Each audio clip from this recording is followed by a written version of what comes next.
apa namanya melakukan apa yang disebutkan Budi sebagai sebuah pesan cinta dari Allah. Nah, tetapi jangan hanya pesan cinta itu misalkan, wah kenapa ya saya kok merasa seperti ini, apa ada yang salah? Pesan cinta apa ya? Oh ternyata seperti ini, berarti saya salah. Kemudian itu mengusik perasaan atau kemudian menguasai perasaan. Padahal jangan sampai perasaan itu kemudian dikalahkan, mengalahkan akal kita.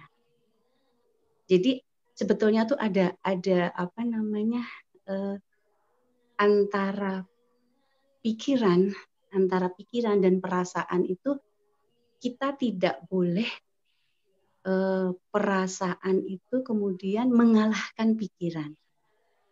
Nah, jadinya kadang-kadang ada jeda di situ. Ada jeda di situ sehingga ada kadang-kadang orang yang kebawa perasaan terus, mungkin kata Teh Yani baper ya Teh Yani ya. Iya, betul. Nah, itu. Jadi kalau kita selalu baperan, akhirnya kita merasa selalu menyalahkan diri sendiri. Jadi kita salah menafsirkan pesan cinta yang Allah berikan gitu. Jadi setiap kita merasa baper yang berlebihan, kita kembalikan kepada pemikiran harusnya bagaimana sih, menurut syariat bagaimana sih. Jadi ada balance seperti itu. Itu Yani, Teh Yani. Afwan, menurut saya itu aja Ibu Afwan ya, kalau terlalu berlebihan dan kurang. Terima kasih. Terima kasih Bu Retno.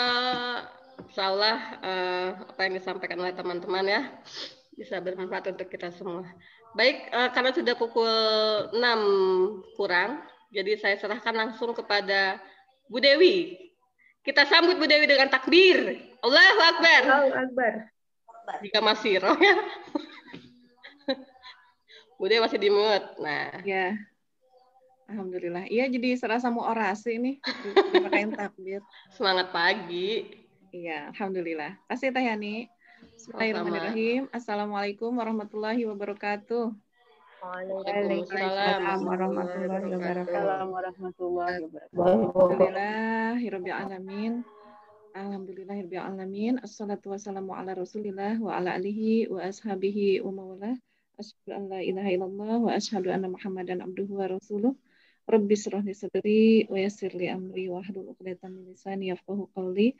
Rabbana zidna ilman warzuqna fahman bi rahmatika ya arhamar rahimin. Amin amin ya Allah ya rabbal alamin. Ya alhamdulillah. Videonya kok off ya? Nah, Tayani yang matiin. Enggak.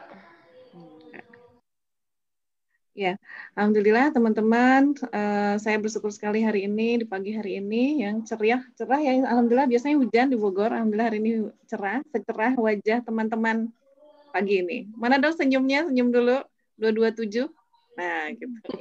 Alhamdulillah. Ya, alhamdulillah tadi terima kasih yang sudah menambahkan yang untuk evaluasi minggu kemarin, terutama tadi siapa aja, tadi tuh Abu Dewina ya, sama-sama Dewi kita. Sama kakak saya nih, Mbak saya Bu Retno. Ya, Bu Retno ini teman-teman, beliau penasehat saya nih. Saya kalau udah mulai melenceng, nah beliau tuh yang ngingetin. Ya, alhamdulillah, masya Allah. Sama-sama, Sama-sama. Saling. Ya. Udah lama ya, sejak wabah nggak pernah ketemu nih. Ya. Peluk jauh lah buat semuanya, insya Allah. Apalagi sama Teh Yani tuh, masya Allah. Nah, jangan berharap ketemu Yani lah Mbak, nanti takut ini. Ya, alhamdulillah. Ya, teman-teman, pagi ini insya Allah kita sedang menjemput ya, merealisasikan salah satu kewajiban dari Allah Subhanahu wa taala yaitu mencari ilmu ya. Ilmu dicari buat apa? Ya, insya Allah semata-mata kita karena ingin mendapatkan cahaya. Kenapa mendapatkan cahaya? Karena dunia ini penuh kegelapan. Saat ini penuh kegelapan dan Allah lah ya, Allahu waliyul ladzina amanu yukhrijuhum minaz zulumati ilan nur. Ya, kita hafal banget tuh ayat itu ya, auzubillahiminasyaitonirrajim. Allah lah ya, wali ya bagi orang yang beriman, mengeluarkan mereka dari kegelapan menuju cahaya. Nah, cahaya Allah itu apa? Ya, cahaya Allah itu adalah ilmu ini ya. Ilmu, karena tanpa ilmu kehidupan kita menjadi gelap ya.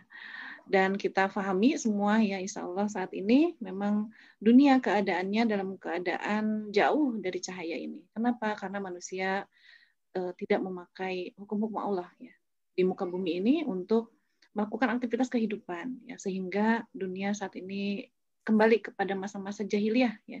Dan kita butuh cahaya. Insya Allah ilmu ini juga kita bukan hanya untuk diri sendiri, tapi kita akan sebarkan untuk orang lain. Insya Allah ya, teman-teman harus punya komitmen itu. Jadi ilmunya, cahayanya jangan buat sendiri. Karena yang namanya cahaya itu pasti menyinari yang lain. Ya, jadi kalau cahayanya cuma menyinari diri sendiri, ya, itu bukan cahaya yang hakiki. Ya. Jadi insya Allah teman-teman di sini adalah para penyambung lidahnya ya, Islam. Insya Allah nanti menyampaikan kembali kepada yang lain. Insya Allah amin rabbal alamin. Nah, tema besar kita ya, saya ulangi lagi karena memang setiap kajian selalu ada aja yang peserta baru ya. Temanya adalah inspiring love ya, cinta yang menginspirasi ya. Intinya satu-satunya cinta yang menginspirasi itu adalah ketika kita mencintai Allah, itu saja ya. Ketika mencintai Allah saja, tidak ada yang lain ya. Kalaupun ada mencintai yang lain itu boleh ya, tapi tidak boleh melebihi cinta kita kepada Allah. Dan nanti ada lanjutannya, bagaimana untuk menjadi kekasihnya Allah. Karena kalau kita bicara tentang cinta, pasti kita akan bicara tentang sepasang kekasih. Ya. Nah, kekasih hakiki itu adalah bukan kekasih dunia kita. Mereka boleh kita cintai, tapi tidak boleh melebihi kecintaan kita kepada kekasih kita yang hakiki. Kekasih kita yang selalu memberikan kita inspirasi dalam kehidupan. Ya. Motivasi. Ya. Siapa itu? Allah Subhanahu Wa Taala. Dan menempuh jalan untuk menjadi kekasihnya itu tidaklah mudah ya. Mungkin banyak kerikil, banyak duri ya, banyak mungkin banyak kepedihan yang akan dirasakan ketika kita berusaha untuk menjadi kekasihnya Allah. Ya itu adalah suatu sunatullah ya. Bukan berarti akhirnya ya kalau susah jadi kekasihnya Allah udah nggak usah aja deh gitu ya. Ya karena pilihannya kalau nggak jadi kekasihnya Allah, jadi kekasihnya dunia ya. Padahal kita akan kembali kepada Allah.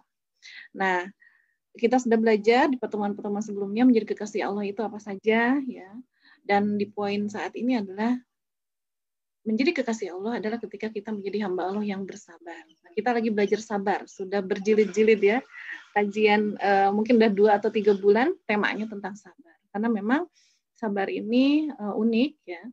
Sabar itu dikatakan mudah, ya mudah sebetulnya. Dikatakan susah, mungkin susah juga ya. Itu tergantung persepsi kita. Dan kita memang insya Allah belajar terus. Mudah-mudahan setiap kajian teman-teman Allah berikan taufik untuk ya dimudahkan untuk melaksanakan, terutama ya tidak teman-teman saya nih, untuk melaksanakan yang mengaplikasikan kesabaran itu.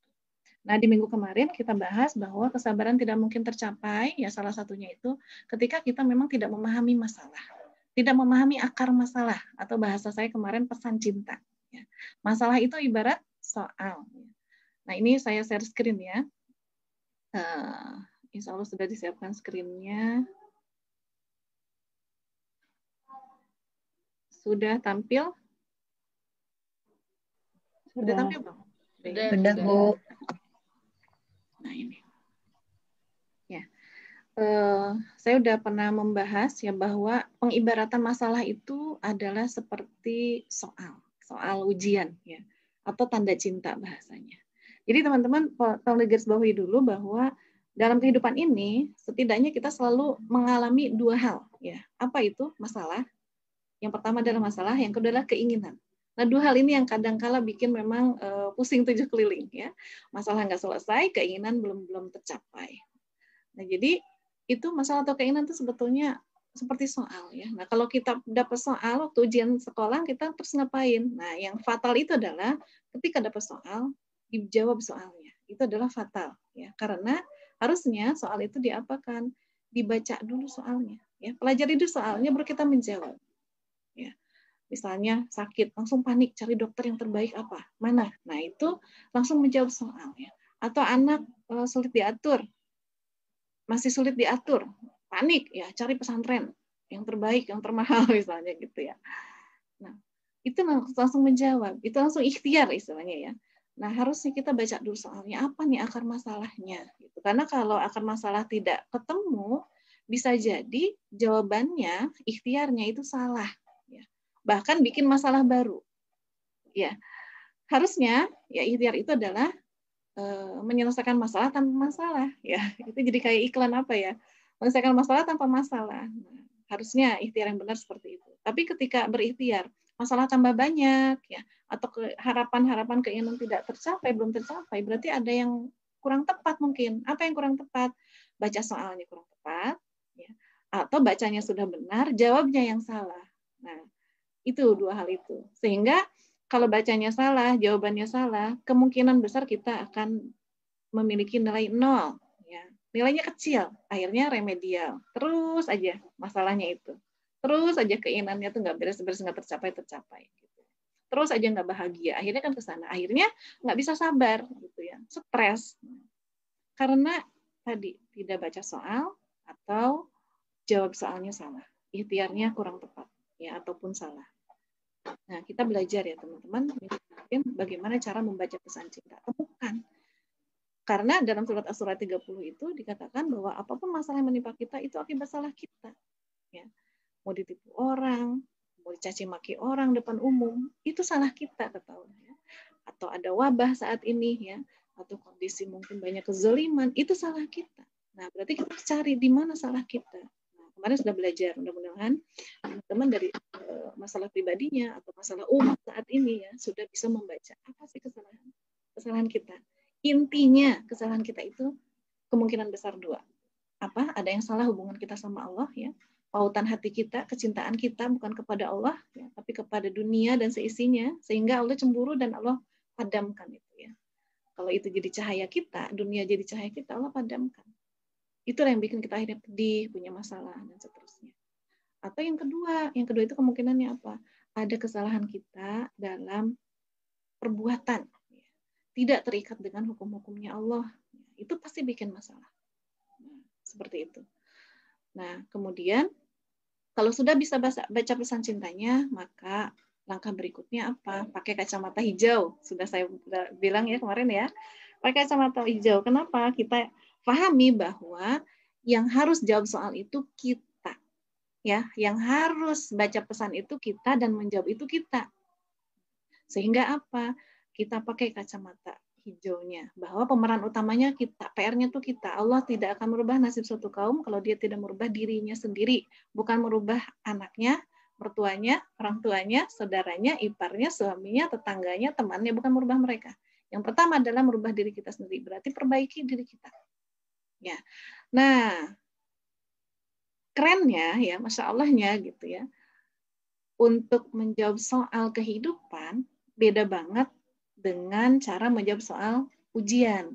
Kalau soal kehidupan, kita boleh nyontek, bahkan wajib nyontek. Gimana cara jawab soalnya? Kalau nggak tahu, cari jawaban dulu. Ya. Tapi kalau ujian sekolah, nggak boleh ya, nggak boleh nyontek ya. Masya Allah, Allah tuh baik banget. Coba kalau misalnya kita ujian kehidupan, nggak boleh nyontek sama Allah. Yang terjadi adalah tambah hancur. Tapi Allah memberikan, justru malah Allah bilang wajib mencontek. Nah, betul ya? Apa maksudnya? Mengkaji Islam. Kaji Islam secara kafah, secara keseluruhan. Kenapa? Karena jawaban-jawaban dari soal kehidupan ada di sana. Sudah Allah kasih kunci jawabannya. Tinggal kita itu mau mengkaji atau tidak. Nah, untuk di poin ini teman-teman, ya kami dari Pembuktian Cinta memfasilitasi. Nah, teman-teman kalau ingin mengkaji Islam secara kafah, difasilitasi ya. Tayani sudah dibuka pendaftaran kelas baru nih teman-teman, silakan nanti bisa japri Tayani yang mau ikut pembinaan. Pembina apa? Jadi saya bilangnya pembinaan, bukan hanya kajian. Pembinaan itu nanti ada pendampingan, ya mungkin nanti ada PR dalam kajian itu supaya memang paham dan ada perubahan dalam tingkah laku kita, dalam kehidupan kita. Kan kita pengen bisa jawab soal tadi ya. Nah, mengkaji Islam secara kafah, secara sempurna. Ya. Karena kalau kita tidak paham ilmunya, ya nggak bisa jawab soal dengan benar. Seperti itu. Nah ini ya teman-teman langkah-langkahnya. Setelah membaca pesan cinta, baca soalnya, kita beristighfar karena ternyata itu kesalahan kita. Kemudian kita perbaiki diri kita. kaji Islam secara kafah, perbaiki mindset kita, memandang masalah tadi bahwa kita sumber masalahnya, ya, bukan dia. Kita troublemaker-nya, bukan dia, bukan mereka, tapi kita. Nah, mengkaji Islam secara kafah. Kemudian teman-teman kalau gitu, kalau sudah mengkaji, sudah tahu ilmunya, nah baru kita juga udah clear dengan diri kita, ya.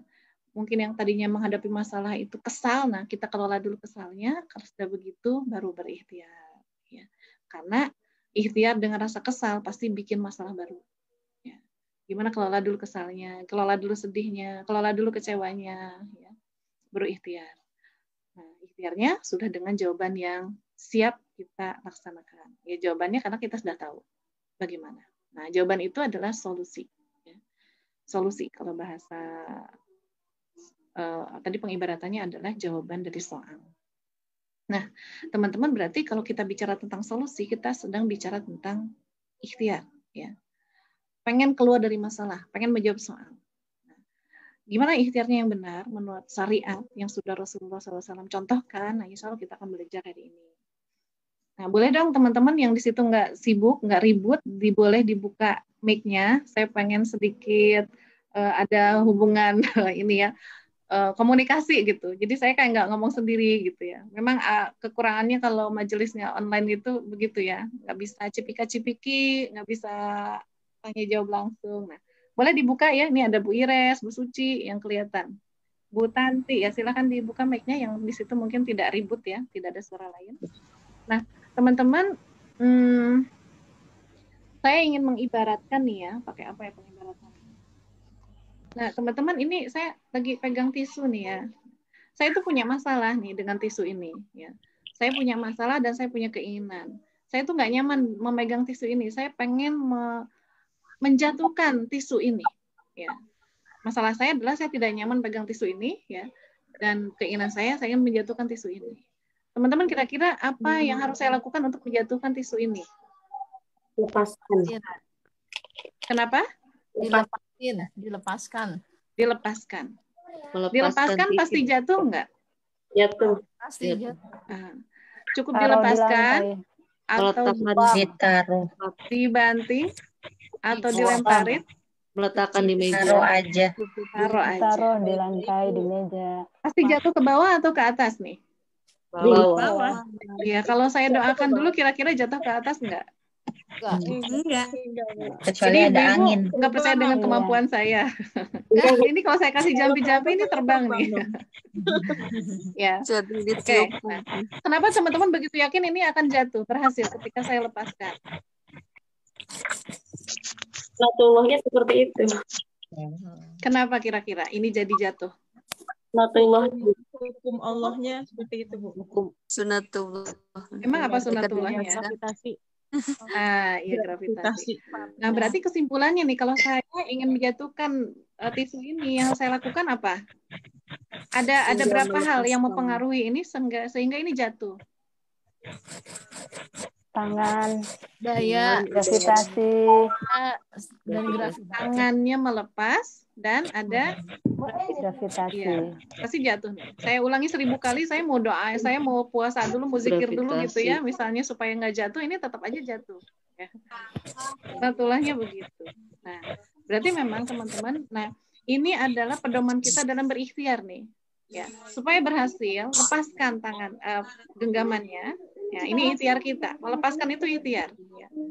Dan kenapa jatuh? Ada faktor kedua, yaitu adanya sunatullah. Ya. Terima kasih teman-teman sudah menjawab. Silakan di-mute lagi mic-nya. Ya. Nah, saya lanjutkan. Nah, jadi ikhtiar dan adanya sunatullah. Kalau pengen berhasil ini kuncinya, dua ini. Nah, pertanyaan berikutnya adalah teman-teman, ya, kira-kira yang pengaruhnya besar itu ikhtiar atau sunatullah dalam keberhasilan menjatuhkan ini tadi? Sampai dia jatuh ke bawah.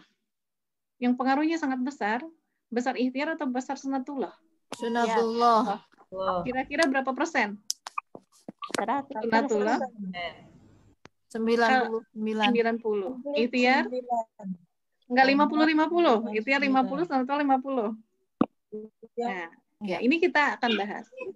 Ada yang berpendapat memang ada ikhtiar itu 20%, sunatullah 80%. Nah, saya ada sedikit berbeda pendapat ya, nggak apa-apa ya. Dalam hal ini kan kita boleh berbeda pendapat gitu ya. Silakan nanti teman-teman apakah mengikuti pendapat saya atau tidak ya. Nah, alhamdulillah, silakan mic-nya di mute lagi. Nah, teman-teman, jadi ya ikhtiar ini memang ya ikhtiar ini perlu supaya berhasil, ada poin-poin yang harus kita perhatikan. Yang pertama, nah ini, niat. Ya, teman-teman. Ikhtiar itu kan bentuknya amal, bentuknya itu perbuatan. Ya. Sehingga yang pertama seorang muslim harus lakukan ketika beramal, mau melakukan sesuatu, ya berikhtiar ini. Ya. Mau masak aja kita kan perlu beramal, berikhtiar, melakukan sesuatu. Ya. Amal itu perbuatan artinya. Nah, yang pertama apa? Niatnya. Tulus. Ya, jangan modus. Nah ini ya, saya senang banget dapat kalimat itu. Tulus, jangan modus. Ya. Tulusnya kenapa? Betul-betul mencari ridha Allah, karena saya berikhtiar ini Allah yang memerintahkan saya untuk berikhtiar. Ya. Tulus jadi bukan modus. Nah, ibaratnya seperti ini. Ya. Kita berikhtiar, misalnya apa ya, kasus teman-teman masalahnya apa nih? Teman-teman misalnya punya keinginan, pengen apa teman-teman? Siapa yang pengen naik haji? Angkat tangan. Oke, ya kita bareng-bareng nanti ya, insya Allah. Ya, sama Bu Retno ya, Bu Retno pembimbing hajinya. Amin. Ya, nanti kita pesawatnya booking lah sama-sama ya, satu kajian pejuang subuh nih. Ya, satu booking, pesawat kita booking sama-sama. Nah, amin ya rabbal alamin. Amin. Oke, misalnya kita punya keinginan atau masalah saya pengen naik haji kok nggak naik haji ya gitu, atau keinginan boleh lah, itu mau dianggap masalah atau keinginan terserah. Nah, berarti kita akan berikhtiar. Nah, hasil yang kita ingin capai itu apa? Naik haji tadi. Atau mungkin sakit ya.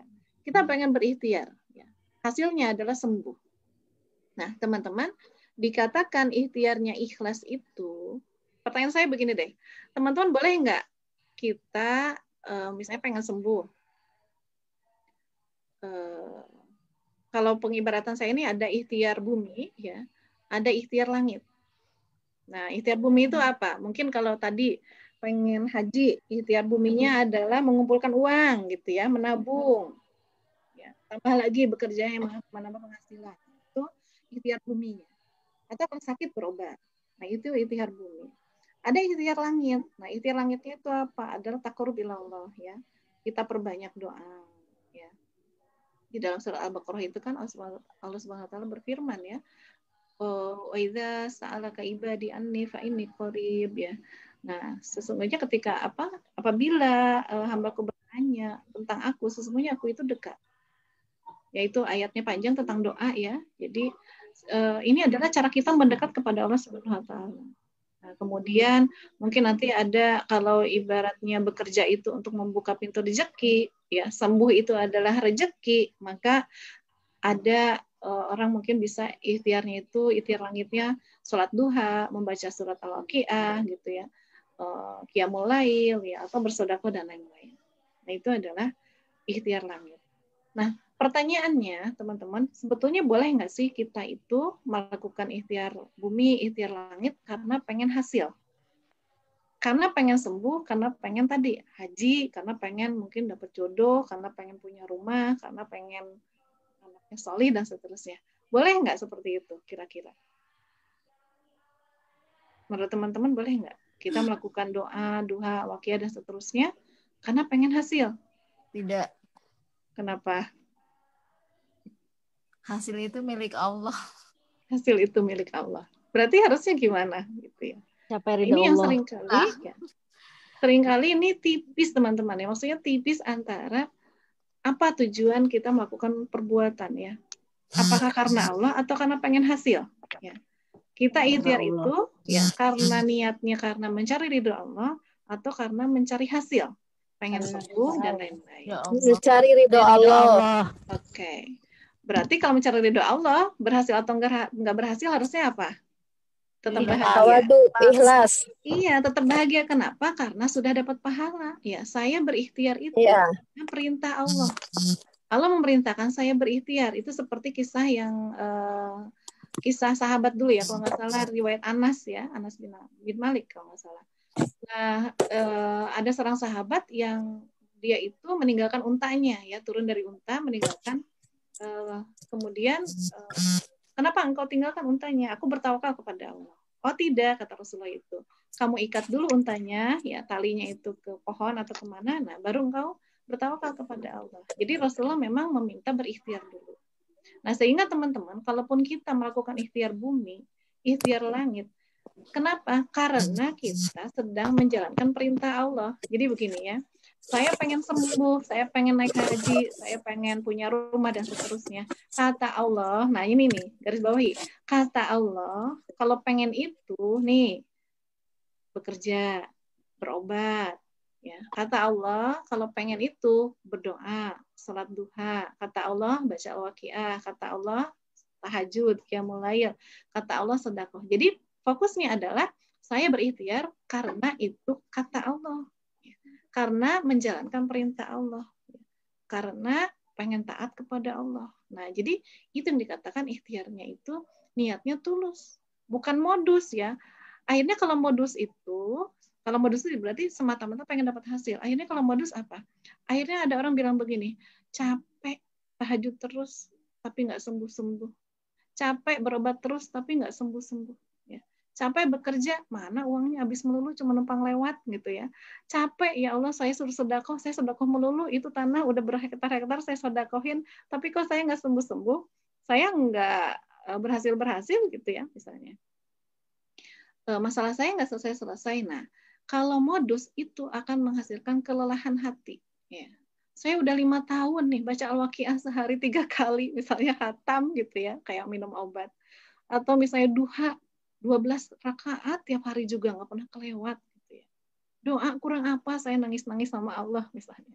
Tapi mana atuh hasilnya? Nah, itu adalah ikhtiar yang modus, teman-teman ya. Jadi jangan sampai seperti itu. Jadi lelah. Padahal kalau kita mau jujur-jujuran gitu ya, harusnya ketika pandangan kita adalah akhirat bukan dunia, ya, maka kita akan bahagia. Justru miracle-nya itu apa? Miracle-nya adalah ketika kita bisa istiqomah dalam doa, dalam duha, dalam baca al-waqiah, qiyamul lail, sedekah, dalam ikhtiar bumi. Ketika kita istiqomah, itu miracle-nya.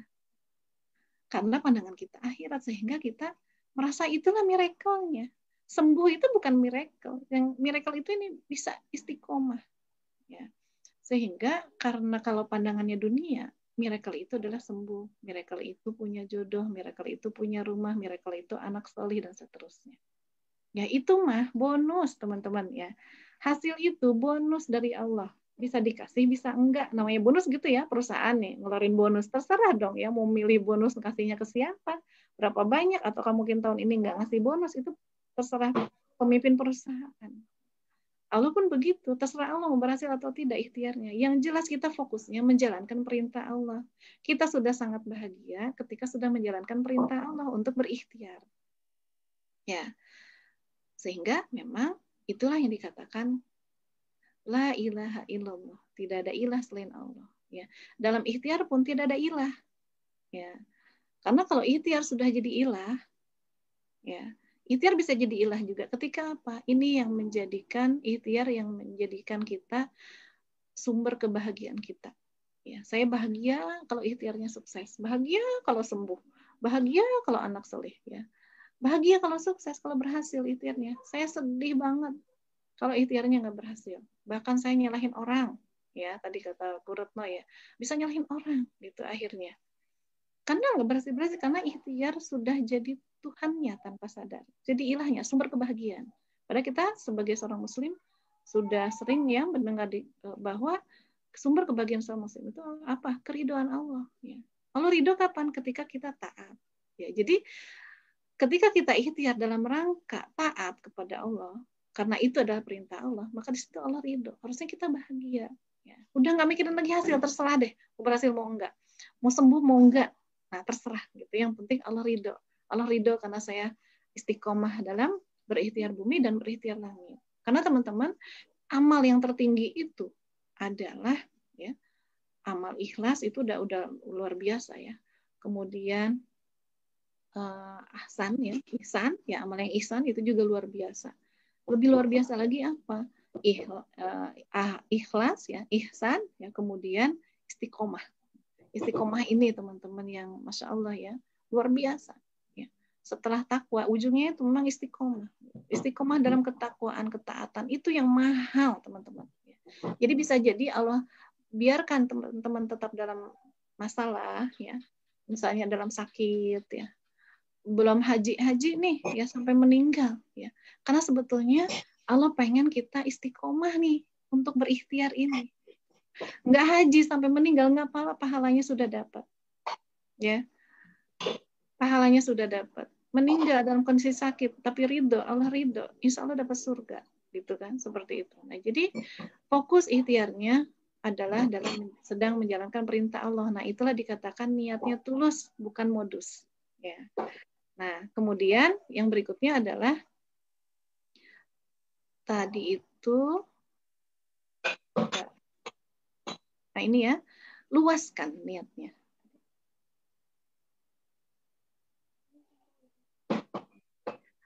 Luaskan niatnya. Nah, ini adalah kunci ya, kunci tambahan supaya setelah niat ikhlas, gimana sih caranya supaya cepat dikabul Allah nih ikhtiarnya gitu ya, diridhoi Allah. Ternyata salah satu kuncinya teman-teman luaskan niatnya. Luas itu kalau kita ibaratkan matematika itu panjang kali lebar. Ya.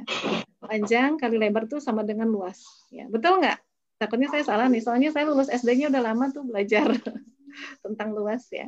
Panjang kali lebar. Nah, jadi teman-teman niatkan ikhtiarnya, panjangnya itu kepada siapa? Panjangnya itu kepada Allah ya, untuk Allah tadi ya, semata-mata untuk agama Allah, dan lebarnya itu untuk umat. Maksudnya gimana sih? Maksudnya gini, maksudnya teman-teman seandainya anak kita nih yang sudah punya anak atau ponakan lah ya, atau ada pengemis misalnya anak-anak, terus ya atau ya orang inilah anak-anak ya, anak kita misalnya usia 5 tahun, dia tiba-tiba minta uang nih sama bundanya nih, Bun, aku minta uang dong, minta berapa? Minta uang 10 juta. Kira-kira bundanya mau bilang apa nih sama anaknya? Buat apa uang sebanyak itu? Buat apa gitu ya? Buat jajan, beli makanan yang banyak. Kira-kira dikasih nggak?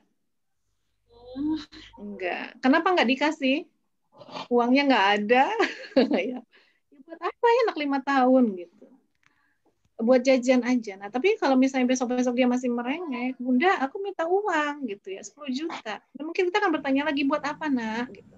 Terus anak kita mungkin bilang, Bunda, aku tuh punya teman-teman itu loh Bun, gitu, yang di panti asuhan itu kan mereka kayaknya bajunya itu Bun, bagusan aku gitu ya.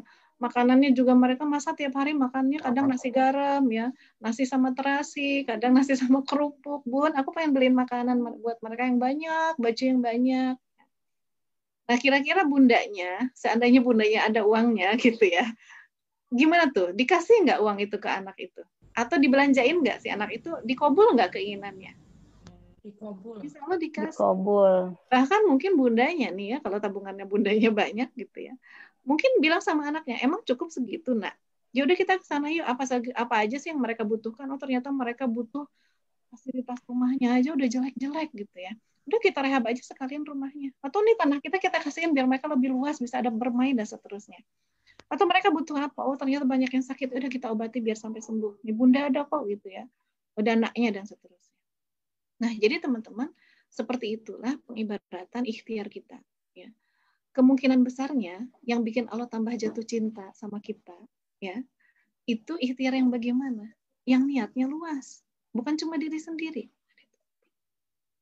Nah, niatnya luas itu misalnya sakit, pengen sembuh. Sakit, pengen sembuh. Nah, kenapa pengen sembuh? Coba luaskan niatnya. Jangan semata-mata yang nggak nyaman aja tuh sembuh, nggak bisa ngapa-ngapain, nggak bisa jalan-jalan, nggak bisa kulineran, ya nggak bisa apa-apa gitu. Nah, itu niatnya terlalu pendek. Ya. Sempit. Coba luaskan niatnya. Ya. Misalnya pengen sembuh karena Ya Allah, ya pengen banget saya itu ya berbuat untuk umat, banyak yang harus ditolong, apalagi sekarang banyak kezaliman, masa saya diam aja, ya Allah, ya saya juga pengen pahalanya lebih banyak lagi dan seterusnya. Ya, jadi untuk Allah, untuk agama Allah, luaskan gitu, bukan untuk diri kita sendiri. Nah, insya Allah kalau seperti itu, kemungkinan besar ya Allah tambah, aduh ini hambaku ini gitu ya. Tapi ingat loh ya, niat luasnya ini jangan modus juga ya. Dibanyak-banyakin deh ya Allah, pokoknya saya tuh kalau sembuh tuh pengen gini. Bener gitu ya. Nanti udah sembuh malah jalan-jalan melulu gitu ya. Lupa ya. Lupa dengan niat yang luas tadi gitu. Nah, jadi luaskan niatnya. Pengen anaknya solih, kenapa? Ya stres aja tuh anaknya, masa bangun susah, ini susah. Nah itu kan untuk pribadi. Niatnya luaskan. Luaskan ya karena ya Allah ya, ini anak hamba itu bukan hanya harapan hamba tapi harapan umat ya Allah. Misalnya ini generasi saat ini banyak yang rusak ya. Kalau kami yang sudah punya kesadaran, orang tua yang punya kesadaran ya atas kerusakan generasi ini ya, tentu kami ingin sekali gitu ya ke depannya generasi itu ada di putra kami ya, penerusnya gitu. Generasi penerus para nabi. Nah, luaskan gitu. Jadi bukan semata-mata kesel lah di rumah gitu ya, diam aja, bantuin enggak dan lain-lain. Nah, itu niatnya terlalu sempit. Jadi silakan luaskan, bikin Allah jatuh cinta ya dengan niatan kita. Nah, jadi teman-teman, ikhtiar itu tadi karena kita ikhtiar itu menjalankan perintah Allah, sehingga Allah itu kalau kita fokus niatnya karena Allah, insya Allah itu bikin Allah jatuh cinta sama kita. Ya. Jadi ikhtiar itu sebetulnya dalam rangka apa? Dalam rangka merayu Allah, merayu keridoannya, merayu cintanya. Ya. Bukan semata-mata pengen hasil. Nah gitu. Karena anak jadi solih atau tidak itu mah udah bukan wilayah kita. Kita tinggal berikhtiar saja, niatkan semuanya karena Allah. Bikin Allah itu jatuh cinta, ridho sama kita karena kita istiqomah dalam berikhtiar, baik ikhtiar bumi maupun ikhtiar langit. Nah itu poin pertama. Nah, supaya ikhtiarnya berhasil. Pertama, niatnya tulus ya dan luaskan. Yang berikutnya teman-teman ya, jadi ini untuk Allah. Semua kita lakukan ikhtiar ini baik ikhtiar bumi ataupun ikhtiar langit adalah semata-mata karena itu perintah Allah. Saya sedang menjalankan perintah Allah, bukan semata-mata ingin hasil. Nah, kemudian, nah ini ayatnya ya, hadisnya. Ya. Rasulullah SAW bersabda bahwa amal itu tergantung niatnya. Dan seseorang hanya akan mendapatkan sesuai niatnya. Barang siapa yang hijrah kepada Allah dan Rasulnya, maka hijrahnya kepada Allah dan Rasulnya. Dan barang siapa yang hijrahnya karena dunia atau karena wanita yang hendak dinikahinya, maka hijrahnya itu sesuai kemana ya hijrah. Nah ini adalah penegasan dari Allah ya melalui lisan Nabi kita Shallallahu Alaihi Wasallam bahwa tadi barang siapa niat. Nah ini kan adalah kisah hijrahnya sahabat ya, waktu itu sahabat muhajirin berhijrah ke Madinah. Nah ternyata ada salah satu sahabat yang berhijrah itu karena ingin dia mencintai seorang wanita ya gitu. Nah wanita ini memberikan syarat kalau ingin menikahi aku, ya engkau harus ikut hijrah ke Madinah. Gitu. Nah, dan itu diketahui oleh Rasulullah ya, lewat Allah ya. Dan sehingga memang dikatakan di sini hijrahnya itu harusnya karena apa? Karena Allah memerintahkan untuk berhijrah. Ya. Bukan karena pengen menikahi seorang wanita. Karena ternyata kisahnya itu nggak jadi tuh menikahnya gitu ya. Sudah mah capek-capek hijrah ya. Kalau ibarat kita sudah mah capek-capek berobat, capek-capek kerja, capek-capek tahajud dan seterusnya, tapi karena fokusnya pengen dunia, ya pahalanya nggak dapet ya, pahala hijrahnya nggak dapet, pahala takarubnya nggak dapet gitu ya, pahala ikhtiar bumi juga nggak dapet gitu. Dan perempuannya nggak dapet juga gitu ya, karena tadi saya bilang namanya hasil itu bonus, bisa dikasih bisa enggak. Jadi ruginya berlipat-lipat gitu ya, udah mah nggak dikasih itu perempuannya gitu ya, dunia itu nggak dikasih ya, sembuh juga nggak dikasih ya, uang juga nggak dikasih sama Allah dan seterusnya, pahala juga nggak dikasih karena sejak awal niat kita adalah pengen dunia tadi ya. Barang siapa ya maka dia akan mendapatkan sesuai niatnya, bukan berarti berarti kalau niatnya pengen sembuh dia akan mendapatkan, bukan begitu ya. Dia kalau pengen dapat, tidak selalu begitu ya maksud dari makna dari hadis ini, tapi adalah seseorang hanya mendapatkan sesuai niatnya ya. Jadi kalau niatnya karena Allah dia akan mendapatkan kebaikan ya, dia akan mendapatkan pahala, dia akan mendapatkan segalanya. Tapi kalau niatnya bukan karena Allah, dia akan mendapatkan sesuai niatnya itu, ya, mendapatkan kepedihan. Nah, itu karena niatnya selain Allah itu berarti kan pasti kepada dunia. Dan kalau sudah dunia yang dicari, pasti kepedihan. Dia akan dapat itu, gitu ya. Belum tentu dapat yang dia inginkan juga, tapi kepedihan itu pasti karena berharapnya kepada dunia. Mengharap hasilnya adalah dunia. Gitu ya, teman-teman. Nah, tadi ini tentang berdoa ya, surat Al-Baqarah ayat 186. Nah, ini jadikan doa ini, masalah doa itu perintah Allah. Ya, jadi doa itu bukan semata-mata kebutuhan kita, tapi Allah memerintahkan. Bahkan dikatakan walaupun sampai pun ya teman-teman sendalnya putus, ya talinya, kancingnya lepas, itu minta sama Allah gitu. Allah senang, makin kita banyak minta, Allah makin senang. Beda ya kalau sama manusia tuh kadang-kala ada kita punya teman, punya anak, makin banyak minta, kita mungkin makin sebel gitu. Minta lagi ya, udah dikasih hati minta jantung, habis itu minta apa? Minta usus gitu ya.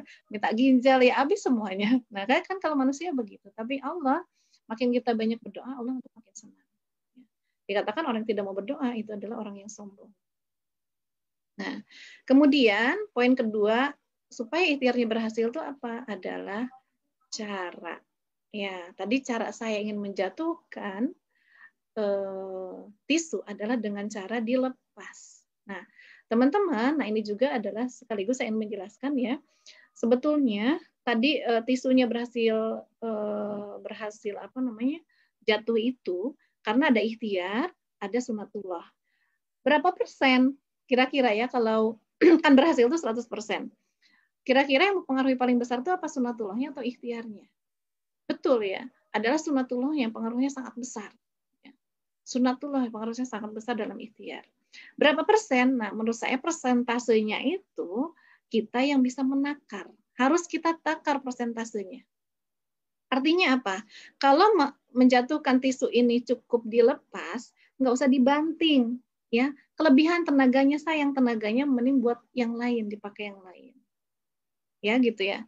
Bahkan bisa jadi kalau bukan cuma tisu nih, di dekat saya tuh ada ini nih, ada ini apa ya, gembok ya, ada gembok. Saya pengen ngelepasin gembok ini cukup dilepas aja, ya. Pengen menjatuhkan cukup dilepas, udah. Ya. Mungkin bunyi druk gitu ya. Nah. Karena takarannya udah segitu, cukup kok dilepas aja. Nah, apa yang terjadi kalau saya banting? Ya tenaganya yang saya keluarkan tambah banyak dan bisa jadi apa? Dapat masalah baru. Gemboknya mungkin pecah atau mungkin mantul, nimpa apa? Nimpa kepala gitu ya. Bisa jadi begitu. Jadi ada masalah baru ketika kita tidak menakar ikhtiar kita. Ditakar ikhtiarnya. Ini harus dilepas, harus dibanting, atau harus dilempar. Itu ditakar. Jadi, kalau harusnya cuma dilepas kita banting, akan jadi masalah. Atau harusnya dibanting kita cuma ngelepas, itu juga akan jadi masalah. Jadi, ikhtiar kalau takarannya nggak bagus, nggak benar, ya cara ikhtiarnya tidak sesuai dengan ini apa ya berarti ya?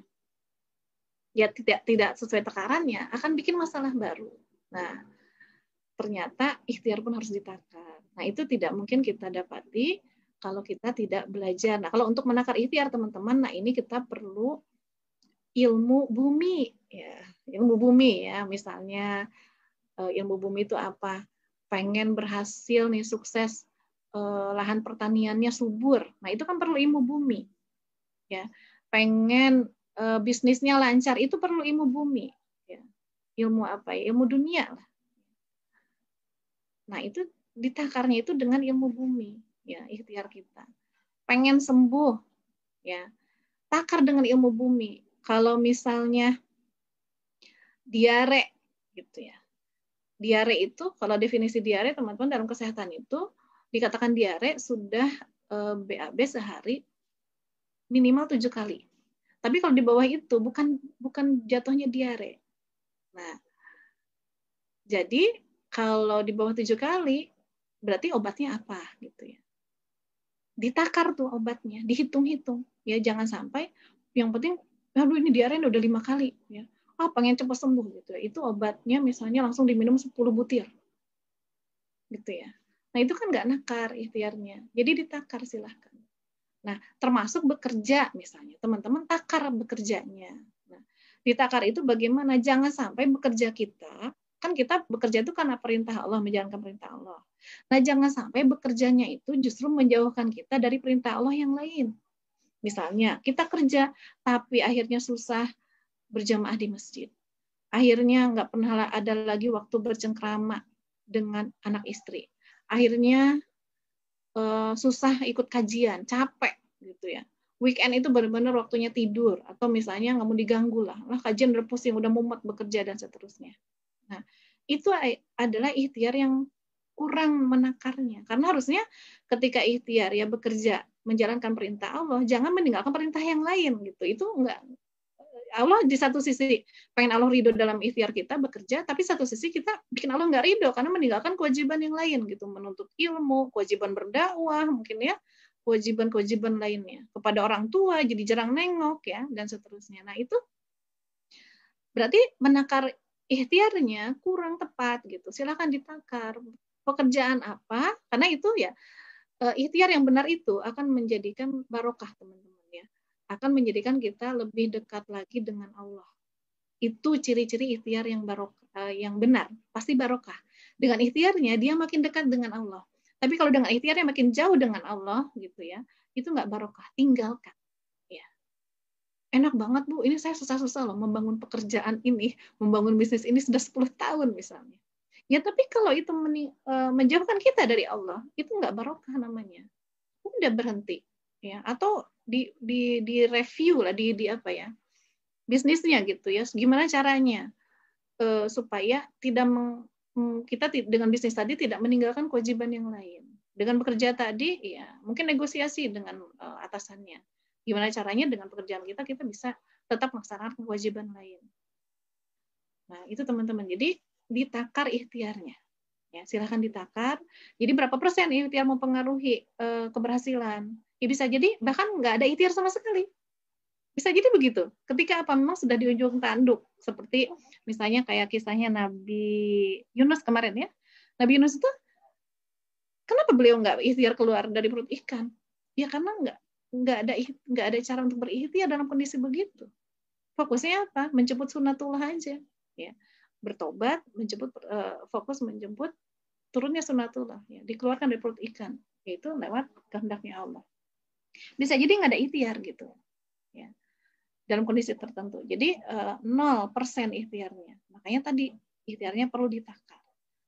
Yang jelas perbandingannya itu pasti besar sunnatullah. Allah yang akhirnya akan menghendaki kita yang berkehendak ya. Nah seperti itu teman-teman. Maksudnya itu apakah berhasil atau tidak itu sudah wilayahnya Allah. Yang penting kita itu disuruh ikhtiar. Nah maksimalkan ikhtiar yang sekian persen tadi. Misalnya saya udah nakar nih, ternyata cukup dilepas. Maksimalkan dalam hal misalnya melepas itu di 1% lah. Berarti 99%-nya itu adalah sunnatullah, yaitu berupa adanya gravitasi. Nah, yang 1% ini maksimalkan ikhtiar di sini. Ya misalnya, atau misalnya tadi saya cukup sebetulnya kalau mau bisnis jualan itu ya, buka lapak itu dari jam 5 pagi sampai jam 8 lah. Jualan nasi uduk misalnya. Nah, maksimalkan di situ gitu ya. Ya, berarti kan cuma sekian persen lah ikhtiarnya itu ya. Jualan nasi uduk dari jam 5 sampai jam 8. Maksimalkan di situ. Maksudnya maksimalkan apa? Bikin nasi uduk terenak di dunia, gitu ya. Mungkin tampilannya cantik, bersih dan seterusnya. Itu maksimalkan di situ ikhtiarnya gitu. Di dalam yang sekian persen tadi. Ya. Kemudian ya mudah-mudahan bisa dipahami. Nanti kalau ada waktunya sempat tanya jawab atau bisa tanya jawab minggu depan ya. Dicatat aja dulu pertanyaannya. Nah, kemudian yang berikutnya adalah cara kita berikhtiar itu harus sesuai aturan main dari Allah. Berarti caranya pun harus sesuai dengan perintah Allah. Caranya harus sesuai dengan hukum syara, hukum-hukum Allah. Nggak boleh keluar dari hukum Allah caranya. Ya kan niatnya udah sesuai nih. Niatnya Kak pengen cari ridho Allah. Nah, caranya harusnya nyambung juga dengan niatnya. Jadi jangan sampai niatnya saya kerja nih niatnya karena mencari ridho Allah. Tapi kerjanya di riba, kerjanya menipu, kerjanya menjilat, enggak nyambung. Berobatnya ke dukun misalnya ya, atau ke kikun ya, kiai dukun, atau ke uskun, ustadz dukun. Nah, kan banyak labelnya sekarang dukun ya. Atau dikatakan disebutnya orang pintar. Nah, berarti kalau datang ke orang pintar orangnya bodoh ya. Nah, kalau dia pintar kan nggak usah datang orang pintar gitu. Nah, kemudian itu ya teman-teman. Jadi harus nyambung ikhtiarnya. Caranya sesuai dengan perintah Allah. Karena itu yang akan membawa keberkahan, itu yang akan membawa cahaya. Ya. Itu yang tidak, insya Allah, bukan insya Allah, itu adalah jaminan ya ketika ikhtiarnya niatnya udah benar, caranya sesuai dengan perintah Allah, jaminan bahagia. Walaupun nggak berhasil ikhtiarnya.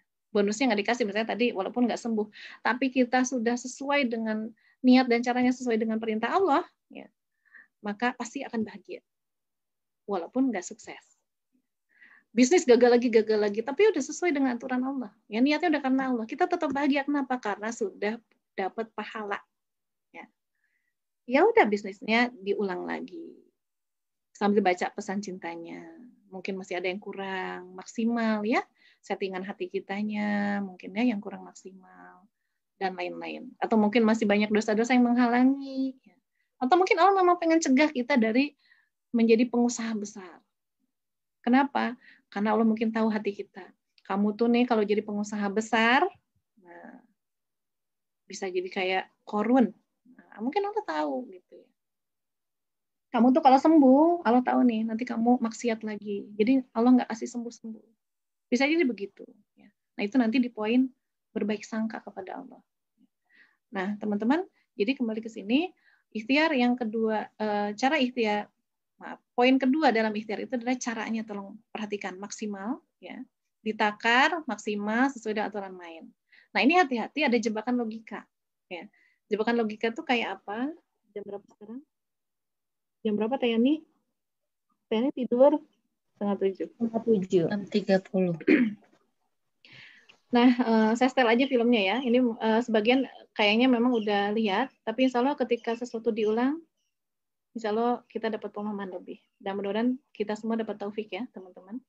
Nah, silakan ditonton video ini tentang bagaimana ikhtiar yang jangan sampai terjebak logika.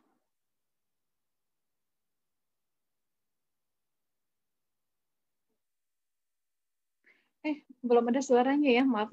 Saya kedengeran nggak suaranya? Belum ada, Bu. Belum ya? Belum ada. Dari volume itunya filenya coba. Ntar harus keluar dulu nih. Stop share dulu.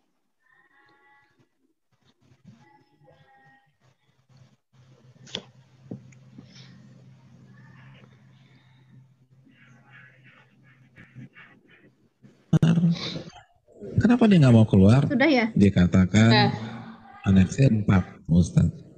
Kalau saya keluar, anak pertama bayar kuliahnya gimana? Anak kedua SMA-nya gimana? Harus bayar uang gedung. Maka saya tetap bertahan karena faktor kondisi. Ini bukan sombong loh Ustadz, ini faktor kondisi. Hadirin enggak. Itu sok pintar. Itu sok pintar. Karena hakikatnya di hadapan kita ada 2 opsi. Opsi yang pertama, matematika kita, logika kita. Gaji kita 15 juta, anak 4. Oh cukup. Tapi begitu saya resign, maka bulan depan 15 juta itu hilang. Maka nggak mungkin mencukupi 4 orang anak. Itu matematika kita.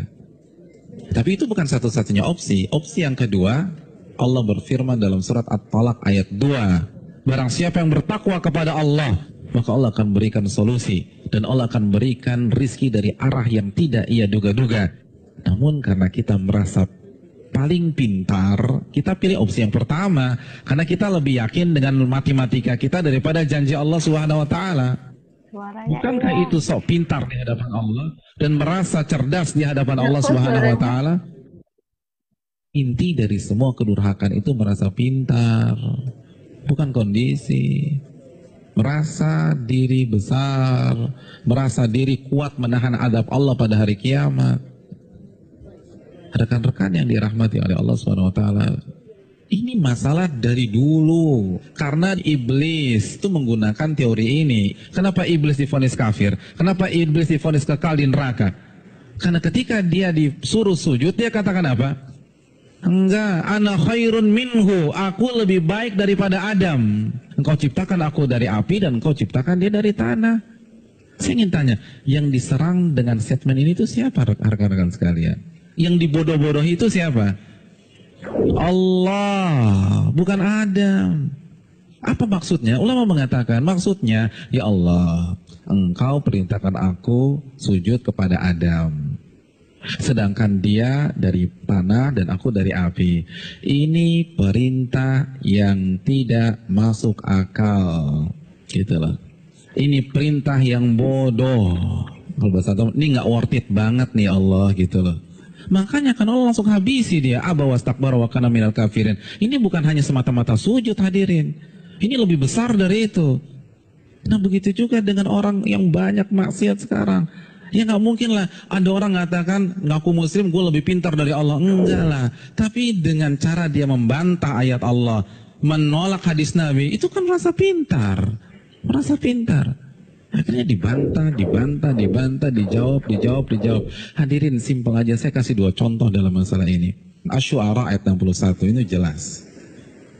Ketika Allah perintahkan Nabi Musa untuk lari, untuk keluar dari Mesir. Lalu apa yang terjadi? Dan ketika kedua kelompok itu sudah saling melihat, Fir'aun sudah melihat Nabi Musa di hadapannya, dan Musa kalau menoleh sudah melihat Fir'aun. Innalah mudrakun. Maka sebagian pengikut Nabi Musa itu mengatakan kita akan tertangkap. Kita akan tertangkap. Kenapa? Depan laut merah, belakang Fir'aun. Logika main, ketangkap. Matematika main, ketangkap. Lalu apa kata Nabi Musa? Qala kalla, bukan begitu. Inna ma'iya rabbi sayahdin. Sesungguhnya Allah bersamaku dan Allah akan memberikan petunjuk. Maka setelah Nabi Musa berbicara demikian, baru Allah wahyukan anidrib bi'asakal bahra fanfalaqa. Pukulkanlah tongkatmu ke permukaan laut, maka laut pun akan terbelah. Ada 2 sikap yang kontradiksi. Yang satu begitu melihat kondisi real di lapangan langsung menggunakan akalnya. Kita ketangkep. Kita ketangkep nih. Tapi Nabi Musa enggak. Beliau merasa bodoh di hadapan Allah.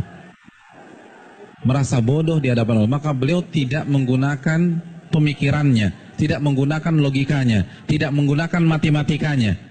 Nabi Musa lebih percaya dengan janji Allah, in tansurullah yansurkum. Jika kalian menolong agama Allah, Allah akan tolong kalian. Orang nggak akan bisa seperti ini kalau dia nggak merasa bodoh di hadapan Allah. Hadirin, saya ingin bertanya, pengikut Nabi Musa itu siapa sih? Bani Israel. Bani Israel itu bodoh atau pintar? Pintar. Dan Nabi Musa adalah anak bangsa Bani Israel yang tercerdas pada saat itu. Yang satu merasa bodoh, yang satu merasa pintar. Dan yang benar adalah yang merasa bodoh di hadapan Allah. Ternyata seluruh analisa, prediksi yang diucapkan oleh seluruh orang-orang yang mengatakan kita akan ketangkap salah semua. Bukankah itu pelajaran bagi kita? Bukan berarti kita nggak boleh menggunakan akal sehat, enggak. Tapi kalau sudah berhadapan dengan perintah yang jelas, larangan yang jelas, merasa bodohlah di hadapan Allah. Jangan kritik, nggak mungkin Ustaz, ini nggak make sense nih Ustaz, ini nggak dapat hitung-hitungannya. Tuh Anda baru lagi merasa pintar. Emangnya Allah nggak bisa mengkayakan Anda dari jalan-jalan yang Anda nggak duga? Contoh yang terakhir, jelas-jelas surat As-Saffat ayat 102. Perintah jelas, Allah perintahkan Nabi Ibrahim untuk menyembelih putranya. Lalu Nabi Ibrahim lakukan hal tersebut. Kita sudah bahas. Hadirin yang dirahmati oleh Allah Subhanahu wa taala.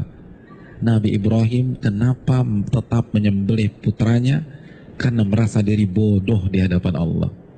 Karena kalau pakai matematika dan logika, itu jelas sudah nggak boleh disembelih. Wong orang terbaik kok. Beliau akan komplain, kalau beliau merasa pintar saja, beliau akan komplain, kenapa anak saya disembelih? Saya kan manusia terbaik di sini. Harusnya kan anak saya sekolah di sekolah internasional, ya Allah, kenapa justru disembelih? Kan begitu logikanya. Tapi tidak. Beliau merasa diri bodoh sehingga lebih percaya terhadap perintah Allah daripada logikanya sendiri. Ada yang berani meragukan kecerdasan Ibrahim?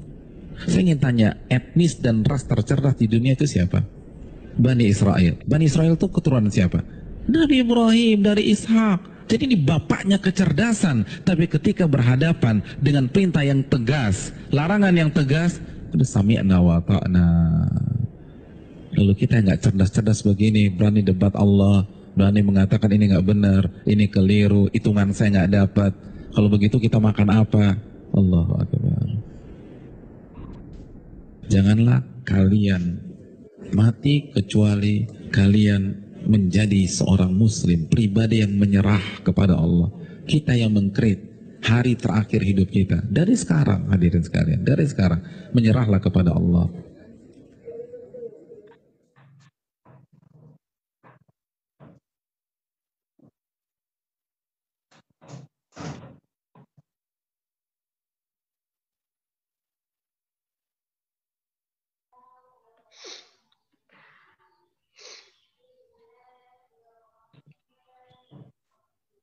Baik, ibu-ibu, sambil nunggu Bu Dewi bergabung lagi bersama kita, ibu-ibu boleh buka sosmednya seperti biasa, lalu share di sosmednya masing-masing dengan hashtag apa? Lupa saya juga.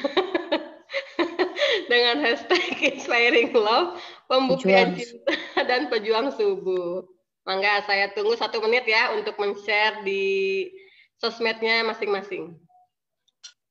Untuk teman-teman di Facebook, mangga silahkan, saya persilahkan juga untuk melakukan hal yang sama.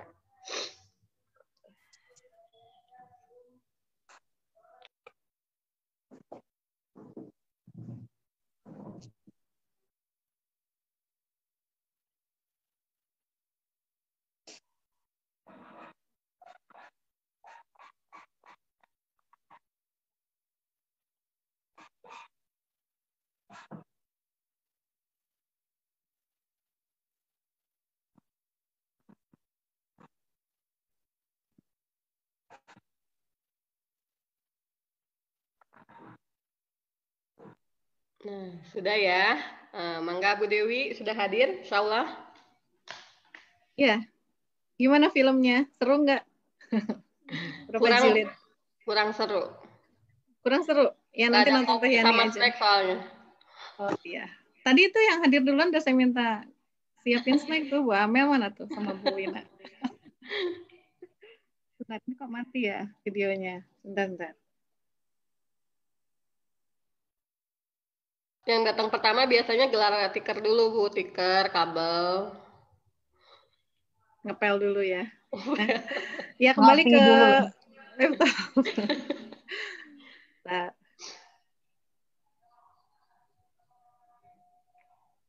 Nah, itu ya tadi teman-teman, dalam berikhtiar itu, ya ketika kita fokus di cara ya, jangan terjebak logika. Artinya apa? Fokus tetap kepada aturan main Allah. Ya, kalau pakai logika nanti jadi begini.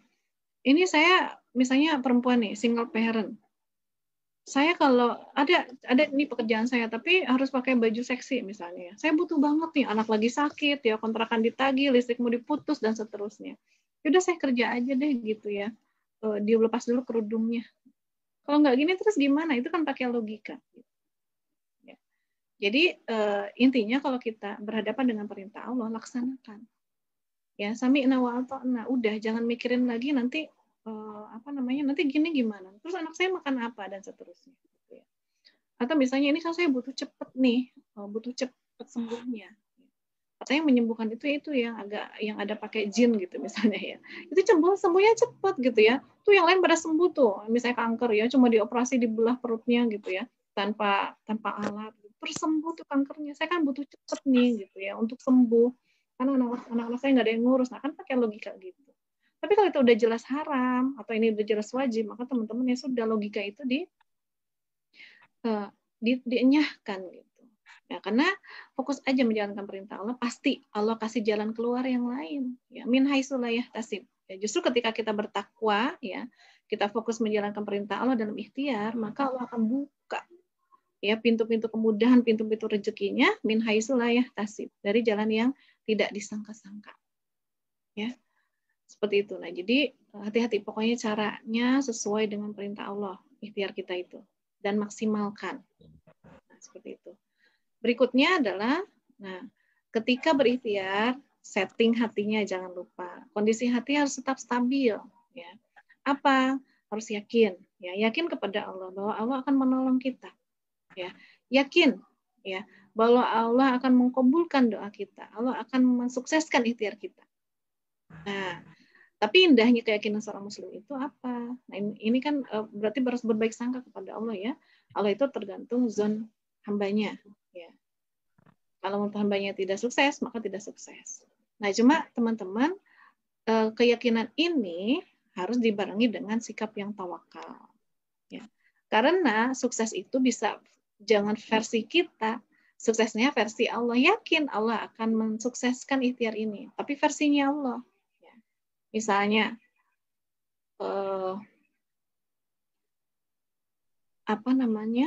kita lagi ikhtiar pengen punya rumah sendiri gitu ya, ikhtiar langit dan ikhtiar bumi.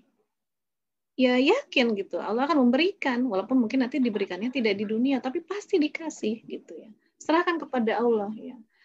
Nanti bisa jadi, kalaupun misalnya dikasih di rumah, nah bisa jadi Allah ngasihnya itu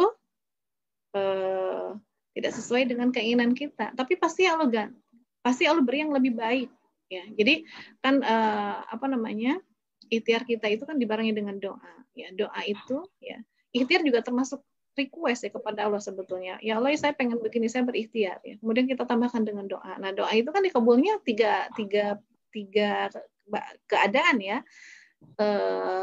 Dikabul sesuai harapan banget, minta A dikasih A, atau nanti kalau ganti dengan yang lebih baik, minta A dikasih B. Cuma lebih baiknya itu versinya Allah, teman-teman ya, bukan versi kita. Bisa jadi teman-teman pengen rumah luasnya 1 hektar, Allah kasihnya cuma tipe 21 misalnya. Nah, lebih baik itu dari pandangan Allah ya. Mungkin yang tipe 21 ini lebih barokah, lebih dekat dengan masjid, tetangganya lebih baik, mungkin ya. Atau lebih baik dalam menjaga hati kita jadi nggak ujub gitu ya. Karena kalau rumahnya mungkin 1 hektar, kita jadi pamer-pamer, Allah itu Maha tahu. Nah, atau Allah berinya tidak di dunia, tapi di akhirat. Nah, di sini pentingnya tawakal, serahkan kepada Allah hasilnya. Yang penting kita ikhtiar dulu maksimal, yakin ya, bahwa Allah akan menolong kita dengan caranya. Bahwa Allah akan mengkumpulkan ikhtiar kita dengan caranya, gitu. Bukan dengan cara kita. Dan pasti caranya Allah adalah yang terbaik. Nah, ini pentingnya berbaik sangka kepada Allah. Ya. Berbaik sangka, yakin. Nah, hadirkan rasa butuh. Ya Allah, saya ikhtiar ini karena membutuhkan Engkau, membutuhkan Allah. Bukan butuh sama ikhtiarnya, butuh sama Allahnya. Gitu ya. Nah, dan terakhir apa? Kita berikhtiar itu dalam rangka membuktikan cinta kita. Ya. Kenapa? Karena ikhtiar itu kita sedang menjalankan perintah Allah. Ya. Menjalankan perintah Allah itu salah satu bukti cinta kita kepada Allah. Setelah beriman itu kan tingkatan berikutnya adalah mencintai Allah. Nah, bukti cinta, bukti iman, dan bukti cinta kepada Allah itu apa? Dengan taat. Nah, kita ikhtiar itu dalam rangka menjalankan ketaatan. Berarti setting hatinya memang sedang membuktikan cinta sama Allah. Ya, jadi nggak beban, coba indah banget deh teman-teman kalau ikhtiar dalam rangka membuktikan cinta. Ya, misalnya kayak ginilah, kita masak di rumah ya, masakin buat anak-anak, buat suami, buat orang tua gitu ya. Pasti senang tuh, ya ringan karena kita mencintai mereka. Ya, ini bukti cinta kita sama mereka. Kita nyediain makanan spesial apa ya kesukaan mereka gitu. Beda halnya kalau kita misalnya di rumah kita kedatangan tamu yang kita nggak sukai gitu ya. Sebel banget pokoknya kalau ada dia, dunia itu runtuh gitu ya misalnya. Dan kita harus nyiapin makanan buat dia. Gimana coba? Nyiapin makanannya pasti beda banget rasanya ketika menyiapkan makanan untuk orang yang kita cintai. Nah, teman-teman, ikhtiar itu, kalau fokusnya tadi sejak awal saja niatnya itu udah modus, maka lelah, kondisi hatinya akan lelah gitu ya, capek gitu ya. Harus kerja lagi, berobat lagi, sampai kapan aku begini gitu ya. Karena fokusnya itu ke dunia ya. Mencintai dunia, mencintai ya itulah sesuatu kenikmatan, semua itu kan nikmat ya. Nah, dapat uang banyak itu kan nikmat, tapi nikmat dunia gitu. Akhirnya karena bukan dalam rangka membuktikan cinta kepada Allah, lelah. Tapi kalau semuanya kita lakukan karena cinta, ini bukti cinta aku ya Allah, bukti ketaatan aku ya Allah, maka ikhtiarnya itu indah. Silakan deh, indah rasanya gitu ya. Ringan gitu dalam berikhtiar. Ikhtiar apa saja. ikhtiar ngurusin anak, sabar gitu ya walaupun anaknya. Nah ini jadi akan menghantarkan kesabaran kalau ikhtiarnya itu benar, niatnya benar, caranya benar, kondisi hatinya benar, itu akan menghasilkan kesabaran. Kenapa kita sulit sabar? Karena mungkin di 3 poin ini belum dapat atau ada yang tidak ada. Poin mana yang tidak ada? Itu yang bikin kita sulit sabar. Ya. Coba ikhtiar dalam rangka membuktikan cinta. Pasti indah banget. Nah, teman-teman, ya, ini tawakal ya, ikhtiar. Ini juga ada di dalam surat Yusuf ayat 67 ya. Yakub berkata. Nah, ini adalah Nabi Yakub ya, waktu itu menyampaikan pesan kepada anak-anaknya ya. Beliau berkata di dalam surat apa? Yusuf ya, ayat 67. Nah, Yakub berkata ya, wahai anakku, janganlah kamu bersama-sama masuk dari satu pintu gerbang dan masuklah dari pintu-pintu gerbang yang lain. Nah, ini memerintahkan apa? Yakub itu memerintahkan berikhtiar ya supaya ya tujuan mereka tercapai. Ikhtiarnya apa? Jangan masuk barengan di satu pintu gerbang. Meskipun demikian, aku tiada dapat melepaskanmu barang sedikit pun daripada takdir Allah. Keputusan menetapkan sesuatu hanyalah hak Allah, kepadanya aku bertawakal dan hendaklah kepadanya orang-orang bertawakal dan berserah diri. Nah, jadi disuruh ikhtiar dulu waktu itu ya. Dan teman-teman tahu lah kisahnya Nabi Yusuf ya, atau silakan dibuka-buka lagi. Nah, jadi ini perintah dari Nabi Yakub kepada anaknya untuk berikhtiar maksimal dulu. Nah, kemudian setelah itu bertawakal kepada Allah. Kalaupun nggak sukses akhirnya ya, misalnya ada masalah lagi, yang nggak apa-apa, itu sudah urusannya Allah. Yang penting kita nih wilayah kita ya, wilayah kita itu kan wilayah kita itu wilayah kita. Nah, kita maksimalkan di wilayah kita ya ikhtiarnya. Jadi yang tadi saya sampaikan itu ini dasar dalilnya ya. Kemudian tawakal pasti mendatangkan kesabaran. Itu berdasarkan surat An-Nahl ayat 41 dan 42. Saya bilang pasti ya, karena ini janji Allah ya. Karena ya kan ini kita sedang bahas poin sabar ya teman-teman ya. Gimana caranya sabar, yaitu ketika memang ikhtiarnya juga benar, pasti sabar. Nah ini salah satu poin ikhtiar benar itu adalah ketika ikhtiarnya dibarengi dengan tawakal. Orang-orang yang berhijrah karena Allah sesudah mereka dianiaya, pasti kami akan memberikan tempat yang bagus kepada mereka di dunia. Sesungguhnya pahala di akhirat adalah lebih besar kalau mereka mengetahui, yaitu orang-orang yang sabar dan hanya kepada Tuhan saja mereka bertawakal. Nah, jadi orang yang sabar itu, orang yang tawakal pasti dapat kesabaran. Ini janji Allah di surat An-Nahl 41 dan 42. Nah, jadi teman-teman, bisa jadi kita selama ini sulit sabar karena nggak tawakal, belum tawakal, ya tawakalnya atau mungkin kurang, ya. Nasehatin anak. Kalau nggak tawakal, stres gitu ya. Kok nggak berubah-ubah sih anakku, gitu ya. Dia gitu lagi. Nah, karena kurang tawakal, ya. Wilayah kita tuh apa? Wilayah kita menyampaikan. Ya, hidayator itu Allah, bukan kita. Ya. Nah, maka tawakal aja kepada Allah. Nah, pasti sabar, insya Allah. Lebih mudah lagi gitu sabarnya. Ya. Nah, teman-teman, kesimpulan dari yang saya sampaikan hari ini itu prakteknya dalam berikhtiar, praktek realnya apa? Nah, praktek realnya itu adalah konsep temani dan titip. Ya, konsep ini adalah praktek real dari tadi niat, cara, dan kondisi hati yang benar. Ya, gimana maksudnya? Ya, ketika kita mau berikhtiar, sejak awal minta izin sama Allah ya Allah, hamba minta izin mau berikhtiar, mau berobat nih ya Allah, temani hamba ya Allah ya.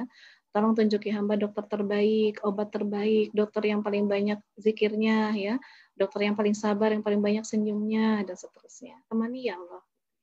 Nah, ini kan sebetulnya tawakal sejak awal kepada Allah, minta ditemani ya. Nah, berarti kalau minta ditemani, kita juga akan fokus. Kalau mau ditemenin Allah, fokusnya apa? Niatnya harus benar, caranya harus benar. Pasti Allah nemenin kita. Gitu. Minta ditemenin sama Allah. Ya, temani ya Allah. Nah, bisa jadi kalau ditemenin Allah, memang digagalkan sama Allah kalau itu nggak baik. Jadi bukan berarti ditemani itu pasti sukses. Enggak. Pasti digagalkan kalau itu nggak baik. Karena Allah nemenin kita terus.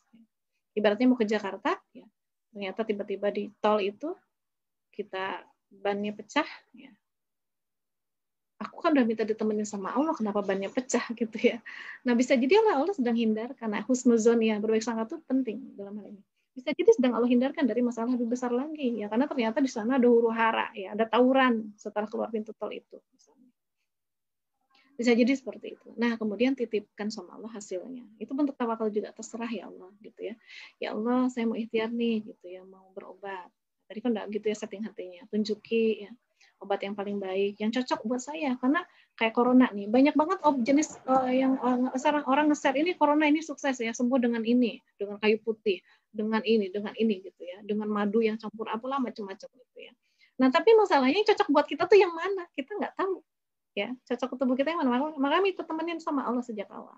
Tunjuki ya Allah, obat yang terbaik yang cocok untuk tubuh hamba yang Engkau izinkan untuk tubuh hamba itu yang mana? Tunjuki. Kemudian titipkan hasilnya, ya Allah, hamba titip tubuh ini, ya. Hamba titip khasiatnya bekerja, ya. Hamba titip ya Allah, terserah. Kalaupun yang namanya, berarti kan kalau orang menitipkan sesuatu sama Allah itu pasti nggak akan kecewa, ya, pasti nggak akan bikin kecewa. Kalaupun nggak sembuh, karena kita udah nitipkan diri kita, pasti Allah sembuhkan kita di alam lain. Iya kan? Orang sakit itu berhenti sakitnya ketika apa? Ketika dia meninggal. Ya, cuma pilihannya apakah setelah meninggal itu sakit lagi atau betul-betul sehat selamanya. Itu pilihan kita. Ya, apakah sabar dengan sakitnya atau tidak? Ya, ketika ikhtiarnya bagaimana waktu di dunia. Maka insya Allah, kalaupun tidak sembuh di dunia, Allah berikan kesehatannya. Kekal di akhirat. Ya, sehat lahir batinnya itu di akhirat.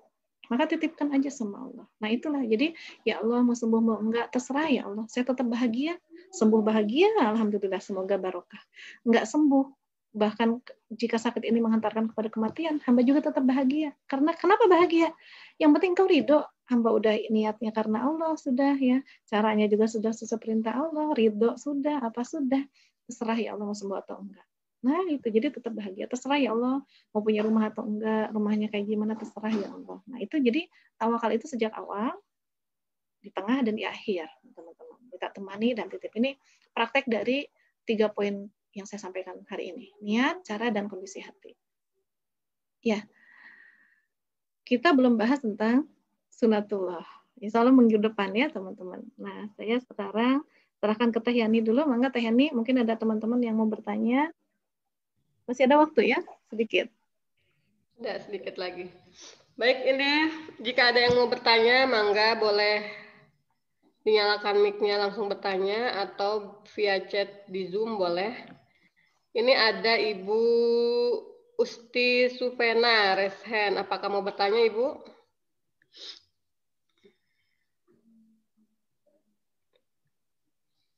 Bu Usti.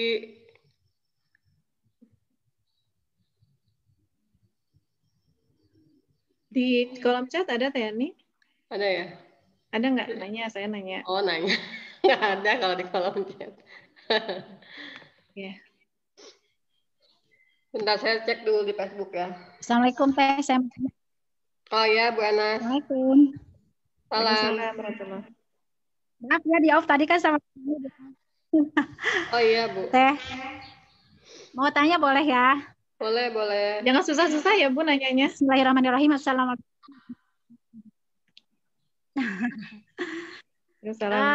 Alhamdulillah kan ya selalu dapat pencerahan nih dari Bu Dewi. Nah sekarang yang ingin saya tanyakan, ketika dalam prakteknya kadang-kadang selalu lupa apa yang disampaikan tuh dalam praktek apa sih kejadian yang sebenarnya gitu Bu. Gimana caranya ketika kita mendapatkan masalah tuh ingat dengan apa-apa yang disampaikan sama Bu Dewi gitu maksudnya. Iya. Gitu Bu, ya, mungkin. Bu, ya. Ya. Bismillah ya. Nah, yang pertama, hilangkan kalimat suka lupa. Ya, hilangkan kalimat suka lupa. Ya. Insya Allah mulai sekarang saya tuh mudah mengingat. Ya. Mulai sekarang dan seterusnya saya mudah mengingat. Itu yang pertama. Yang kedua, ini memang perlu pembiasaan. Nah, kalau yang saya lakukan apa? Mengulang-ulang, Bu ya. Mengulang-ulang mendengarkan, mengulang-ulang membaca lagi materinya. Karena apa? Kita berdoa, Rabbi zidni ilma warzuqni fahma. Ya Allah, berilah ilmu dan pemahaman. Kalau faham akan menghantarkan kepada aplikasi, praktek. Ya. Nah, kalau faham, ya itu akan nempel, mentajasad ya dalam dirinya, ya dalam pemikirannya, sehingga akan melahirkan perbuatan. Nah, faham ini harus ada ikhtiar, yaitu salah satunya mengulang-ulang, memurojaahi kajian, ya, dan mutolaah, ya mendalami, menelaah lagi, mendalami lagi. Nah, Dari saya mungkin ini cuma sejam setengah. Nah, ibu-ibu dalami lagi ya bahasan tentang ikhtiar. Jadi makin paham. Nah, minta ditemani sama Allah, ya Allah temanin hamba. Hamba pengen memahami lagi, mendalami dan sehingga paham terkait ikhtiar ini. Karena sudah paham, insya Allah disitulah Allah nanti berikan taufiknya, ya ibu-ibu. Berikan taufik sehingga kita dimudahkan dalam prakteknya. Ya, sehingga langkahnya tadi ya, langkahnya silakan murojaahi. Yang pertama ya mindsetnya dulu bahwa saya mulai sekarang dan seterusnya mudah mengingat. Ya, mudah mengingat semua kajian-kajian. Tidak hanya tentang ini ya, tentang ikhtiar, tapi mengingat semuanya. Nah, saya lebih mudah kenapa? Karena materi ini sering saya sampaikan waktu masih offline ya. Tiap minggu itu hampir tiap sebulan mungkin 2 atau 3 kali itu saya ngisi materi tentang ini ya di self healing. Sehingga saya akhirnya kan termurojaah terus. Nah, jadi dimudahkan tuh pas praktek pas ikhtiar begini. Walaupun kadang-kala memang ada juga lupanya gitu ya. Nah, itu manusiawi. Manusiawi lupa itu manusiawi. Nah, ketika lupa itu kan rafi al-qalam ya, diangkat pena, tidak dicatat sama Allah itu sebagai sebuah dosa kalau itu kita memang lupa. Ya, tapi kalau lupa terus, nah mungkin ikhtiarnya yang kurang gitu. Tadi ikhtiarnya, pahami lagi ilmunya ya. Karena kalau udah paham, tubuh kita akan otomatis melakukan kalau sudah paham. Ya kayak gini. Paham bahwa sholat itu wajib. Paham, bukan sekedar tahu, tapi paham. Kalau paham itu otomatis nggak akan disuruh lagi. Ya. Paham bahwa menjaga lisan dari gibah itu nggak boleh. Nah kalau paham, dia pasti akan pas mau gibah, enggak. Atau pas keceletot gitu ya. Keceletotan nanti bahasa Indonesianya. Apa sih bahasa Indonesia? Kepleset ya tanpa sengaja, gibah langsung istighfar gitu. Karena ini salah, karena kita sudah paham. Kayak kita sudah paham berjilbab, menutup aurat. Maka otomatis ya, kita ingat terus, ini ada non mahram nih, langsung kita menutup aurat atau berjilbab ketika keluar rumah. Karena udah paham tuh pasti otomatis. Nah, jadi kalau belum otomatis, kemungkinan besar pemahamannya belum utuh. Ya. Jadi caranya pemahamannya utuh harus mengulang-ulang. Ya. Nggak mungkin dapat pemahaman kalau nggak diulang-ulang. Kan kita minta dapat pemahaman, mencari ilmunya sudah. Nah, biar dapat pemahaman apa ikhtiarnya? Yaitu murojaah, ya, yaitu mutolaah, mendalami, ya, mengulang, mendalami. Ini itu. Ikhtiar kan maksimal nah, dalam hal ini. Tapi pasrah gitu ya. Pasrahnya itu begini teman-teman, karena ya, ini kan ikhtiar juga nih, kita pengen berhasil ya, supaya pemahaman dan bisa melaksanakan dalam kehidupan kita. Nah, ikhtiarnya berarti apa? Tadi mindsetnya dirubah ya. Saya mulai saat ini dan seterusnya mudah mengingat, kemudian mutolaah ya, diulang-ulang. Dan murojaah diulang-ulang, mutolaah diperdalam ya gitu. Nah, setelah itu pasrahin sama Allah. Karena begini, ada kalanya seseorang ada cukup mengulangnya ya mutolaahnya sekali 2 kali paham, tapi ada juga yang harus berulang-ulang mungkin 10 kali 20 kali gitu ya. Kayak saya tuh dulu kalau sekolah tuh ya, teman saya itu cuma baca sekali nilainya bagus gitu ya. Kalau saya tuh harus baca mungkin sampai 5 kali 6 kali ya baru ngerti gitu ya, baru bisa baca soal, jawab soal di sekolah gitu. Nah itu perlu tawakal kepada Allah, terserah kapan pahamnya, terserah Allah. Yang jelas Allah itu nggak mungkin pelit memberikan pemahaman. Allah itu maha berilmu, ya kita bisa paham kalau karena Allah yang ngasih. Tapi juga Allah ngasih itu kenapa? Allah juga lihat ikhtiar kita. Gitu ya. Pasti dikasih pemahaman itu pasti. Kalau kita minta, pasti dikasih. Nggak mungkin Allah pelit. Nah, jadi ikhtiarnya tadi, ikhtiar langitnya apa? Minta sama Allah sungguh-sungguh. Jadi teman-teman jangan mintanya minta di sujud akhir tuh ya, di sujud akhir tuh karena waktu-waktu ijabah doa ya, jangan minta itu doang ya, minta hutangnya lunas, minta naik haji, jangan itu doang. Terutama tuh minta dikasih pemahaman ilmu dan dikasih istiqomah dalam berikhtiar. Nah kan itu tuh yang perlu, yang utama ya. Karena tadi kita pengen minta minta rumah, minta pada seterusnya, kalau nggak ada ilmunya juga rusak gitu ikhtiarnya. Makanya minta dalam sujud-sujud akhir kita atau di waktu-waktu yang diijabah oleh Allah itu pemahaman dari ilmu kita ya, dan bisa istiqomah dalam berikhtiar. Ya. Itu Bu Anas. Ya. Satu aja Teh Yani pertanyaannya atau mau ditambahin? Terserah aja nih. Tadi mulainya pelan. telat. Kasih pertanyaan satu lagi ya, Bu Dew, kasih kesempatan. Jika ada yang mau bertanya, silahkan saya kasih 1 kali kesempatan lagi.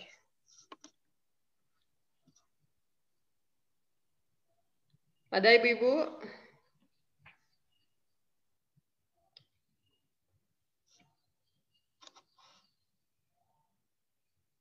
Kalau tidak ada, gimana Bu Dew? Ya, alhamdulillah. Alhamdulillah. Kita Mau bisa diapain? sarapan. Ya, insya Allah ya teman-teman kita. Atau masih ada nggak? Betul nggak ada di itu? Nggak ada. Facebook ada ya, alhamdulillah. Ya memang ini sebetulnya materinya hanya pengulangan saja. Teman-teman udah sering dapat materinya ya. Di kajian-kajian lain, ini hanya pengulangan saja. Mudah-mudahan Allah berikan kita taufik ya, berikan taufik berupa pemahaman ya, taufik bisa melaksanakannya. Dan saling mendoakan teman-teman ya. Doa yang diijabah itu salah satunya apa? Ketika kita banyak mendoakan orang lain. Ya, doakan nih teman-teman kajian subuh semuanya dikasih pemahaman ya, dikasih taufik untuk melaksanakan, dikasih taufik untuk istiqomah. Karena apa? Setiap kita mendoakan orang lain ada malaikat di atas kita ya yang mendoakan dengan doa yang sama. Ya, nih Bu Wina nih, nggak ada pertanyaan karena lagi mikir mengembalikan ke diri sendiri. Nah, itu proses mutalaah tuh kayak gitu ya. Kita ini gimana nih? Selama ini ikhtiar saya gimana nih sama anak? Nah, tadi catatan-catatannya silahkan dibaca, terus evaluasi ikhtiar kita selama ini bagaimana? Ya, di mana yang kurang? Ya. Sehingga kita jadi sulit sabar ya. Seperti itu. Ya, alhamdulillah teman-teman, saya mohon maaf lahir batin ya, kalau ada kesalahan tolong japri saya ya, di mana salahnya tolong dinasehati ya. Kalau ada kebaikan, mintalah ya kebaikan itu membawa keberkahan dari Allah Subhanahu wa taala. Amin. Ya, alhamdulillah saya tutup dan saya serahkan kepada Teh Yani. Mangga Teh Yani. Alhamdulillah, terima kasih Bu Dewi sudah menemani kita semua di Pejuang Subuh. Insya Allah apa yang disampaikan Bu Dewi semoga menjadi amal jariah, menjadi pemberat timbangan di yaumil akhir. Amin, amin, ya rabbal alamin. Amin. Baik teman-teman, karena di sini baru ada yang bergabung, saya menginfokan kembali jika ingin bergabung dan tidak tertinggal link Zoom, maka saya sarankan untuk bergabung di WhatsApp group, karena kalau via Japri biasanya saya meresponnya agak lambat. Link Zoom biasanya saya share di setiap grup Pejuang Subuh dan grup alumni pembinaan. Mungkin itu saja dari saya. Yani, tapi ini tadi saya ini lihat ada yang angkat tangan nih. Iya, itu Bu Usti Supena yang angkat tangan. Oh, beliau tidak bisa mendengar. Bisa mendengar suara kita. Bu Tanti juga, bukan ya? Bu Tanti dari awal, dari awal. Dan kami membuka pembinaan KAFA Angkatan 8. Nanti insya Allah akan saya share di grup WA grup Pejuang Subuh dan WA grup yang lainnya. Jika mau mendaftar dan disebarluaskan, terbuka untuk umum, boleh japri ke saya nanti. Cukup sekian dari saya. Kita tutup kajian ini dengan membaca hamdalah, istighfar, dan doa penutup majelis.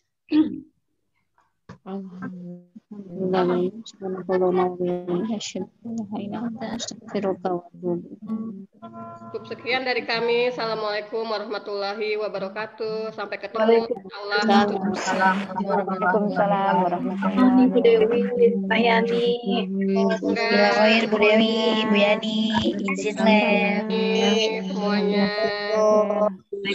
Live ya. Ya, mangga. Nah, assalamualaikum. Salam semuanya. Hatur nuhun. Assalamualaikum Teh Yani. Ya.